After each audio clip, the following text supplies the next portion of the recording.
12 জানুয়ারি আমাদের টিউশন থেকে পিকনিক ছিল।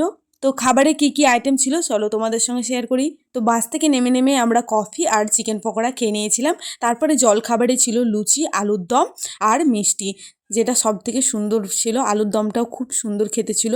তারপরে আমরা ঘুরে টুরে চলে এসেছি। তারপরে খাবারের মেন আইটেম চলো তোমাদের সঙ্গে শেয়ার করি। লাঞ্চে ছিল প্রথমে পাতে পড়ে গেল ভেজিটেবিল চপ, আর পাশে আমার বান্ধবীটা ছিল, সে ভেজিটেবিল চপ খায় না, তাই আমাকে দিয়ে দিয়েছিল, তাই আমি কাসুন্দি দিয়ে খাচ্ছিলাম। ভেজিটেবিল চপটা খুব সুন্দর ছিল খেতে। আর তারপরে ছিল ফ্রাইড রাইস আর চিকেন কষা, যেটা দুর্দান্ত খেতে ছিল। আর সঙ্গে ভাত, ভাতের সঙ্গে ভেজ ডাল আর লেবু চিপে খেতে সুন্দরই লাগে খেতে, তাই খেয়ে নিয়েছিলাম। তারপরে আলু ফুলকপির তরকারি, আলু ফুলকপির তরকারিটাও খুব সুন্দর হয়েছিল, তাই ভাতটা খেয়ে নেওয়ার পর অল্প একটু ভাত নিয়ে নিয়েছিলাম। আর আজকে সোস্ট ওভার মাটন কষা, যেটা খেতে দুর্দান্ত হয়েছিল। আর সফটনেস্ট সেটা তো বলা যাবেই না, এত সুন্দর খেতে হয়েছিল।